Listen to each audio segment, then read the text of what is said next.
Hello മക്കളെ, Christmas എക്സാമിന് 6ാം class മക്കളുടെ മലയാളം സെക്കൻഡ് എക്സാമിന് മോസ്റ്റ് ഇമ്പോർട്ടൻ്റ് ആയിട്ട് എപ്പോഴും ക്വസ്റ്റ്യൻ ചോദിച്ചുകൊണ്ട് നിൽക്കുന്ന ഒരു ക്വസ്റ്റ്യൻ നമുക്ക് നോക്കാം. ഇതാണ് നമ്മുടെ ക്വസ്റ്റ്യൻ എന്ന് പറയുന്നത്. എന്താ ക്വസ്റ്റ്യൻ മക്കളെ നോക്കിയാൽ നമുക്ക് കിളികളെല്ലാം പറന്നേ തളിരന്നെ മനം കുളിർത്തെ ഈ വരികളുടെ ആശയം വിശകലനം ചെയ്യാനാണ് മക്കളെ നമ്മളോട് പറയുന്നത്. അപ്പോൾ നമുക്ക് പെട്ടെന്ന് തന്നെ വിശകലനം ചെയ്യാതാലോ. യെസ്, വിളവെടുപ്പ് കാലമായപ്പോൾ മനുഷ്യനും പ്രകൃതിക്കും ഉണ്ടായ സന്തോഷമാണ് ഈ വരികളിൽ വിവരിക്കുന്നത്. കിളികൾക്കും ധാരാളം ഭക്ഷണം ലഭിക്കുന്ന കാലമാണിത്.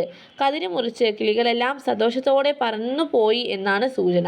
അപ്പോൾ ഈ ലൈനായിരിക്കും ചോദിക്കുക, ഏതെങ്കിലും ഒരു ലൈനായിരിക്കും ചോദിക്കുക. അപ്പം നിങ്ങൾ എന്ത് ചെയ്യാം, പുഞ്ച കൊയ്തേ കളം നിറഞ്ഞേ എന്ന് പറയുന്ന ആ ഒരു ചാപ്റ്ററിലെ എല്ലാ സെൻറ്റൻസിൻ്റെയും അർത്ഥം നിങ്ങൾ നല്ല വൃത്തിക്ക് പഠിച്ചു വെക്കണം. അപ്പം താങ്ക് യു മൈ ഡിയേഴ്സ്.